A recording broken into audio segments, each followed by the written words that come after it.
नमस्कार, ANB news देख रहे हैं आप। मैं हूं आपके साथ पल्लवी राजपूत और हमारे खास कार्यक्रम हरियाणा चौपाल में आप सभी का स्वागत है। और चलिए अब शुरुआत कर लेते हैं खबरों की।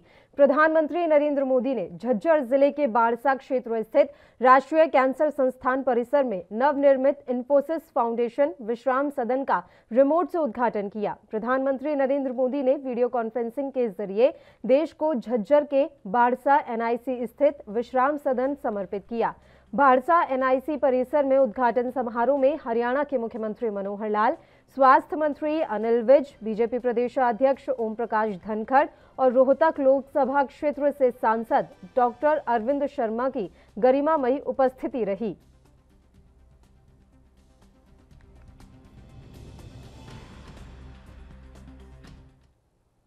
वहीं दूसरी ओर प्रधानमंत्री नरेंद्र मोदी ने हरियाणा के सीएम मनोहर लाल की तारीफ की। उन्होंने कहा कि आज जब हरियाणा के लोगों से बात कर रहा हूं तो कुछ और भी बताना चाहूंगा।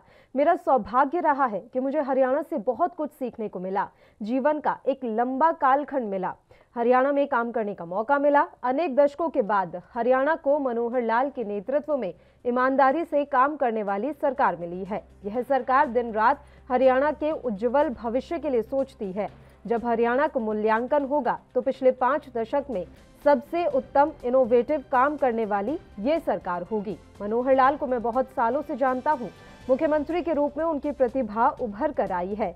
इस दौरान पीएम मोदी ने सीएम मनोहर लाल और उनकी टीम को बधाई दी।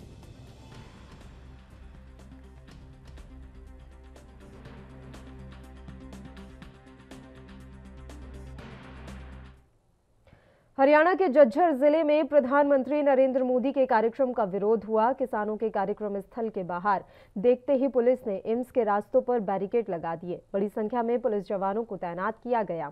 झज्जर जिला के बाड़सा क्षेत्र स्थित राष्ट्रीय कैंसर संस्थान परिसर में इन्फोसिस फाउंडेशन विश्राम सदन बनाया गया है। इसका प्रधानमंत्री नरेंद्र मोदी ने रिमोट से बटन दबाकर उद्घाटन किया। प्रधानमंत्री के कार्यक्रम की सूचना मिलते ही किसान भी बाड़सा एम्स की तरफ बढ़े, लेकिन पुलिस को किसानों के विरोध की पहले से ही जानकारी थी, जिसके चलते सुबह ही पुलिस के जवानों को तैनात कर दिया गया था।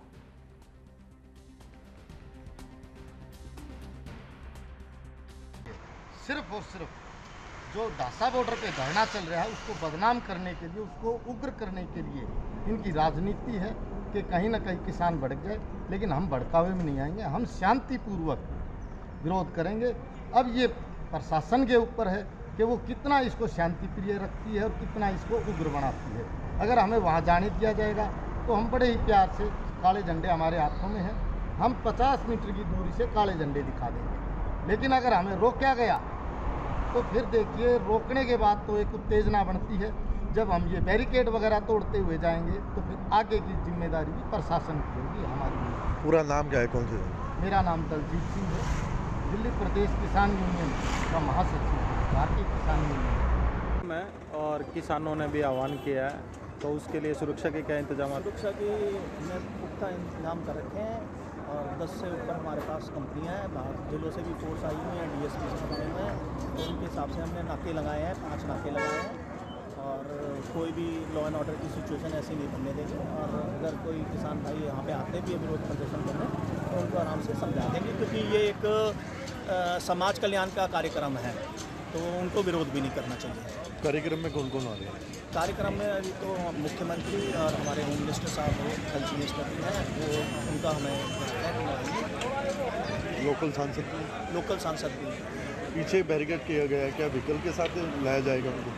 नहीं, उनको वहाँ पे पहले समझाया जाएगा कि आप कार्यक्रम में का विरोध प्रदर्शन ना करें, क्योंकि ये एक सामाजिक कल्याण कार्य है।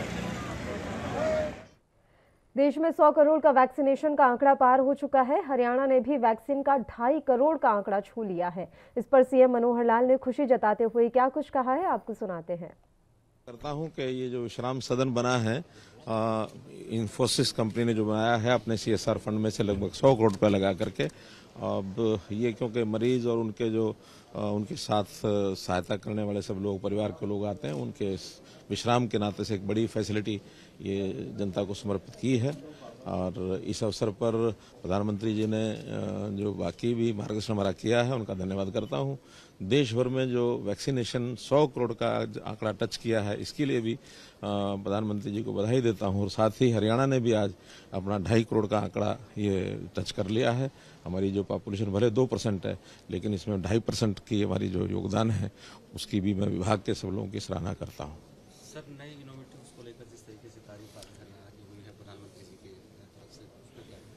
देखिए, हमारा एक बहुत पहले से काम करने का तरीका ये रहा है कि जनता को किसी प्रकार की जो तकलीफें हैं उनको पहचान करके और नई आज टेक्निक जो मिल गई है हमको टेक्नोलॉजी के आधार के ऊपर नए प्रयोग करके और उनकी ईज़ ऑफ लिविंग की तरफ हम बढ़ें। बहुत प्रयोग मैंने किए हैं, सब आपको मालूम है। आज प्रधानमंत्री जी ने खुले मन से हरियाणा की प्रशंसा की है, इसके लिए भी मैं उनका बहुत बहुत धन्यवाद।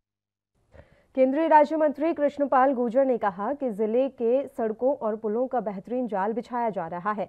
इससे विकास के नए रास्ते खुलेंगे और लोगों को बेहतरीन सुविधाएं मिलेंगी। केंद्रीय राज्य मंत्री 20 करोड़ रुपए की लागत से बनाए गए 6 लेन के खेड़ी पुल का उद्घाटन करने के बाद लोगों को संबोधित कर रहे थे। उन्होंने कहा कि ग्रेटर फरीदाबाद को जोड़ने के लिए खेड़ी पुल काफी सकरा था और जर्जर हालत में था। ऐसे में इस पुल से भारी संख्या में ट्रैफिक का आवागमन होता है और पुल सकरा होने की वजह से हमेशा जाम लगा रहता था। लोगों की समस्या को ध्यान में रखते हुए मुख्यमंत्री मनोहर लाल ने इस पुल की मंजूरी दी।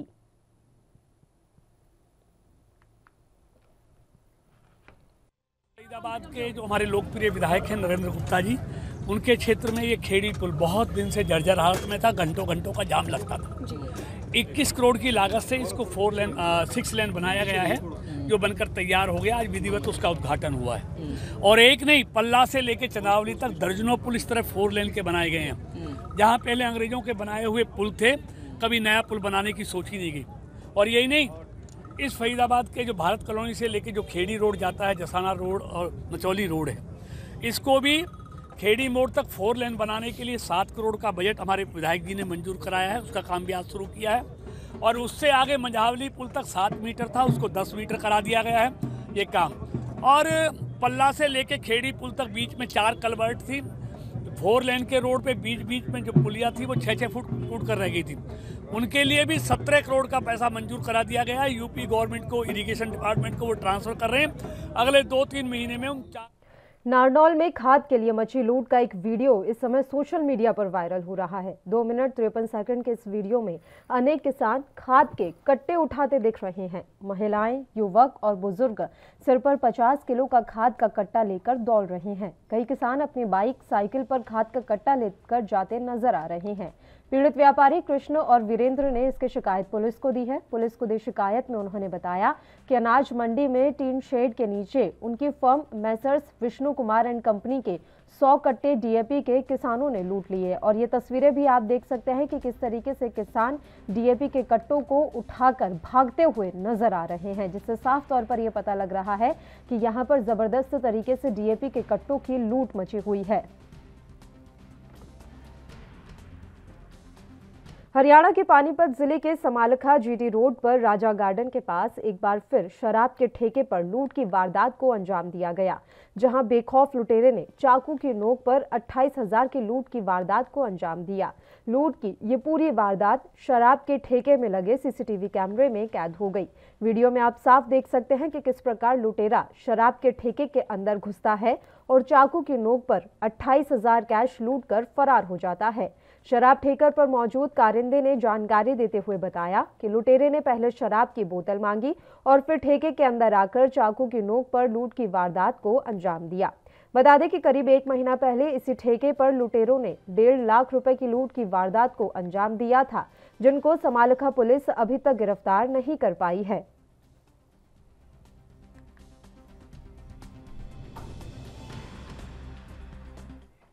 चरखी दादरी में 21 अक्टूबर यानी कि आज शहीद दिवस मनाया गया। यह दिन उन बहादुर पुलिसकर्मियों को याद करने और उनके सम्मान में मनाया जाता है, जिन्होंने अपना जीवन अपने कर्तव्यों का पालन करने में लगा दिया। आज शहीद स्मारक पर उन्हें श्रद्धांजलि अर्पित की गई। शहीदों के त्याग और बलिदान से प्रेरणा लेकर देश की एकता और अखंडता के लिए काम करना चाहिए। दादरी एसपी विनोद कुमार ने बताया कि शहीदों की कोई जाति और धर्म नहीं होता, हमें उनके जीवन से प्रेरणा लेकर समाज और राष्ट्र को आगे ले जाने के लिए आगे आना चाहिए। शहीदों के बलिदान को देश कभी नहीं भूलेगा।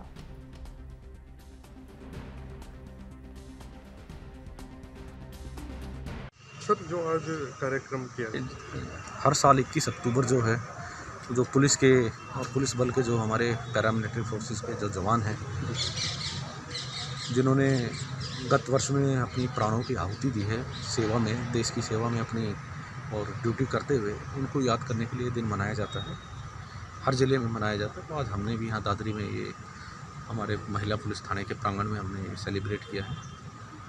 और ये दिवस हमें सभी को प्रेरणा देता है, पुलिस जवानों को, कि हमें अपने कर्तव्य उसमें पथ पे किसी भी चीज़ की परवाह नहीं करनी चाहिए। फरीदाबाद के गांव गोठड़ा मोहब्बताबाद में गोली मारकर 3 लोगों की हत्या से सनसनी फैल गई। रात के वक्त हुई इस घटना के बाद पूरे गांव के लोग सकते में हैं। जानकारी के मुताबिक एनआईटी विधानसभा के धौज थाना क्षेत्र के गांव गोठड़ा मोहब्बताबाद में किराए पर रह रहे एक व्यक्ति और 2 महिलाओं की गोली मारकर हत्या की गई, जबकि इस गोलीबारी में एक बच्चे को भी चोट आई है, जिसे निजी अस्पताल में इलाज के लिए भर्ती कराया गया है।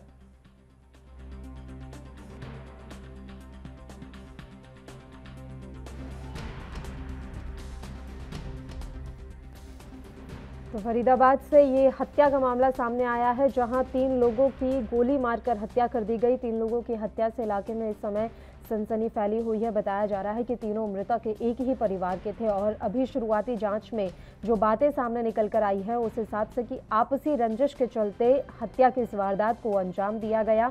बताया जा रहा है कि तीनों रात में सो रहे थे, उसी समय किसी शख्स ने आकर तीनों को गोली मार दी और गोली लगने के बाद तीनों की मौके पर ही मौत हो गई। एक साथ हुई 3 मौतों के चलते इलाके के लोग इस समय सकते में हैं और पुलिस जो है वो जांच पड़ताल कर रही है। इलाके में इस समय सनसनी फैली हुई है। फरीदाबाद से ये जानकारी हम आप तक पहुंचा रहे हैं।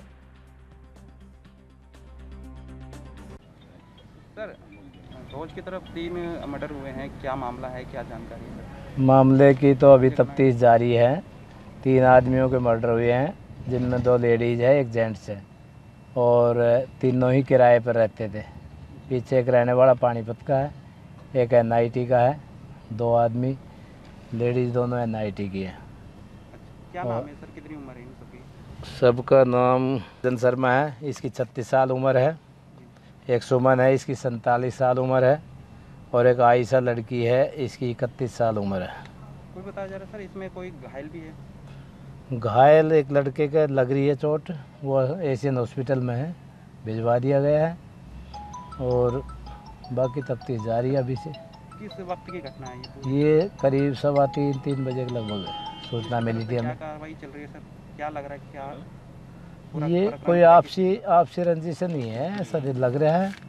बाकी तो तफ्तीश से पता लगेगा क्या है क्या नहीं है। अभी तक परिवार वालों कुछ कहना था? परिवार वाले नहीं थे ना वहाँ, परिवार वाले बाद में आए हैं, ये तो अपने किराए पर रहते थे। सर्दियों की शुरुआत होते ही चोरों का आतंक शुरू हो गया है। फतेहाबाद के टोहाना इलाके में रेडीमेड की दुकान का ताला तोड़कर चोर नकदी और कपड़े चुरा कर ले गए। ये पूरी वारदात सीसीटीवी में कैद हो गई। चोरों ने पहले दुकान का ताला तोड़ा, उसके बाद शीशा तोड़कर वारदात को अंजाम दिया। दुकान मालिक के द्वारा पुलिस को मामले की सूचना दी गई है।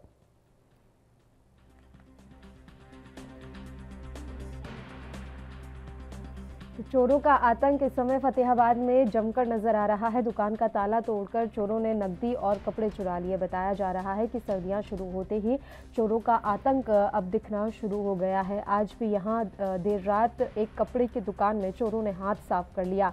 दुकान का पहले ताला तोड़ा गया, उसके बाद खिड़की तोड़कर दुकान के अंदर चोर घुसे और नकदी समेत कपड़े चुराकर फरार हो गए। सुबह जब दुकान मालिक मौके पर पहुंचा तो उसे पूरी बात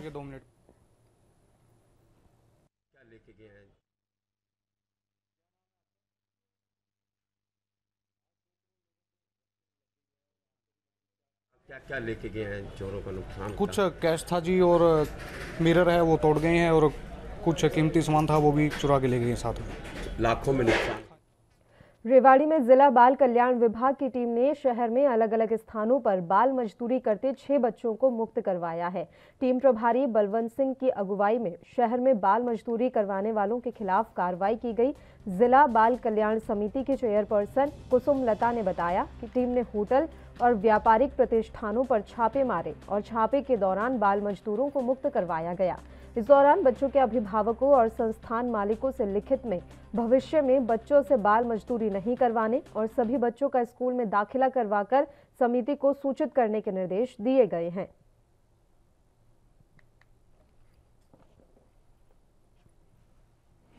आज AHT team human trafficking unit team ने शहर में विजिट किया। उसमें उन्होंने 6 बच्चों को रेस्क्यू किया कालका रोड से। हमने उनके पेरेंट्स को बुलाया और उनके मालिक को बुलाया, उनको चेतावनी दी कि आगे से वो इस तरह बाल मजदूरी ना करवाएं और उनके माँ बाप से लिखवाएं, उनके बच्चों को स्कूल भेजें और उनको स्कूल भेजने की चेतावनी दी गई। इन्हें हमारे पास लगभग 10। बुलेटिन में खबरों का सिलसिला लगातार जारी रहेगा। यहाँ रुकते हैं एक छोटे से ब्रेक के लिए, आप बने रहिए हमारे साथ।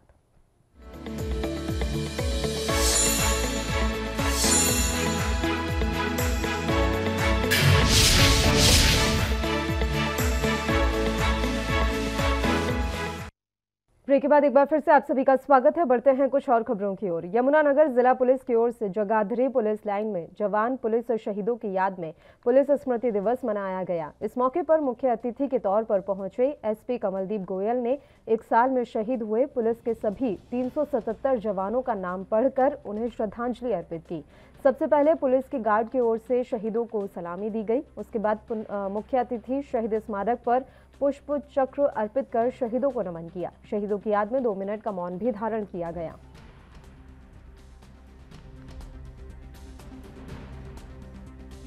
हर साल 21 अक्टूबर को पुलिस कमेमोरेशन डे मनाया जाता है। इस दिन हम बीते 1 साल में जितने भी पुलिस बल है पूरे देश भर में, उसके जितने भी जवान ड्यूटी के दौरान वीरगति को प्राप्त हुए, उन सबको इस दिन हम अपने श्रद्धा सुमन अर्पित करते हैं। एक कार्यक्रम पुलिस लाइन में पूरे देश की जितनी भी पुलिस लाइन्स हैं उनमें आयोजित किया जाता है, जिसमें उन शहीद जवानों के नाम पढ़े जाते हैं और उनको श्रद्धा सुमन अर्पित किए जाते हैं। मैं थोड़ा इतिहास में जाऊंगा कि क्यों हम पुलिस कमेमोरेशन डे मनाते हैं।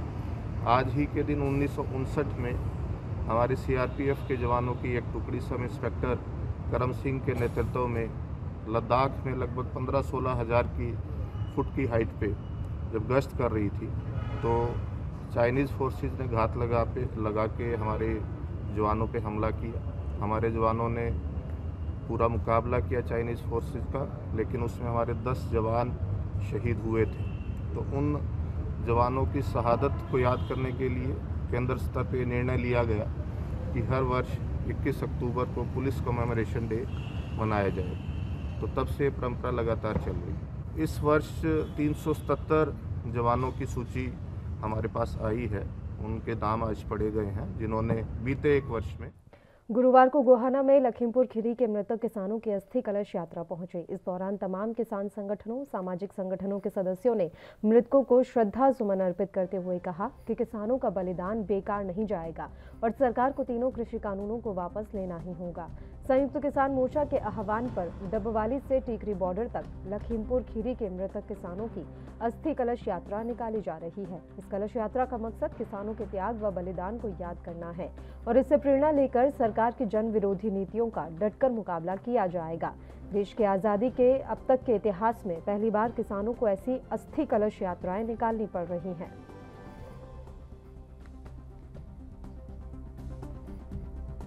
क्या कहना? देखिए, ये यात्रा पूरे देश में निकाली जा रही है और आज ये गोहाना और बड़ौदा के गांव में अभी ये यहाँ से भैंसवान चौक से चलेगी। पुट्ठी, रुखी, ठिठड़ाना, कथूरा, कल्पा, बड़वासा, भौड़, गढ़वाल, निजामपुर, उधर इस रूट से होती हुए आज ये शाम को कन्नौर में चली जाएगी। ये यात्रा लोगों को हम जागरूक कर रहे हैं और सच्ची श्रद्धांजलि यही होगी।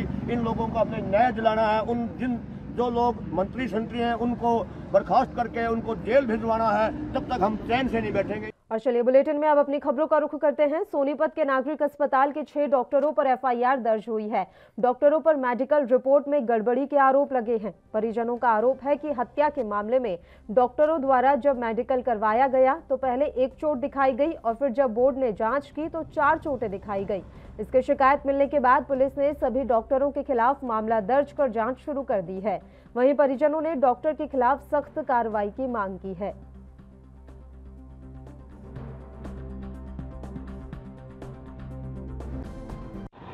जी, doctor Abu Jain, doctor Ekta Sharma, doctor Sunil Jain, Sushil Jain, doctor Rahul Kumar, doctor Gaurav Sharma, पांचों के खिलाफ FIR किस किस धारा के तहत मामला दर्ज किया गया है? ये धारा 167, 218, 120B,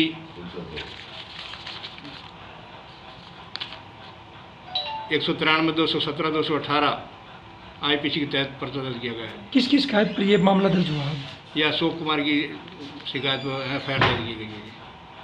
कब तक गिरफ्तारी की जाएगी? इनको जांच चल रही है, जैसे जांच के दौरान जैसे सामने जो इनके खिलाफ मामला दर्ज किया, क्या ये बोर्ड में डॉक्टर थे सभी? हाँ, सभी बोर्ड के मेंबर है सर। इन्होंने चोट को गलत ठहरा दिया था। जी अच्छा, सर। शिकायतकर्ता कौन है? शिकायतकर्ता अशोक कुमार जी है। अच्छा, क्या करता है इसने, किस तरह से शिकायत की? शिकायत इसने किया कि भाई हमारे जो भाई की जो ताऊ की डेथ हुई थी उसमें ये चोटें कम दिखा दी थी। पहले बता रहे थे इन्होंने 1 चोट दिखाई थी, जब बोर्ड द्वारा पाया तो उसमें 4 चोटें और एक्स्ट्रा मिली है। यानी कि डॉक्टर ने लापरवाही की? हाँ, डॉक्टर की लापरवाही से ये कहानी पाई गई है जी। इसमें ADA साहब की राय ली गई है। ADA साहब की राय के बाद ये मामला। पलवल में दहेज की मांग से परेशान होकर एक महिला ने जहर खाकर आत्महत्या कर ली। ऐसा आरोप है कि ससुराल पक्ष के लोग महिला को दहेज के लिए उत्पीड़ित कर रहे थे। शहर थाना पुलिस ने मृतका के भाई की शिकायत पर ससुराल पक्ष के 5 नामजद आरोपियों के खिलाफ दहेज उत्पीड़न और आत्महत्या के लिए विवश करने का मामला दर्ज कर लिया है। जांच शुरू कर दी है। सभी आरोपी फिलहाल पुलिस की गिरफ्त से बाहर बताए जा रहे हैं।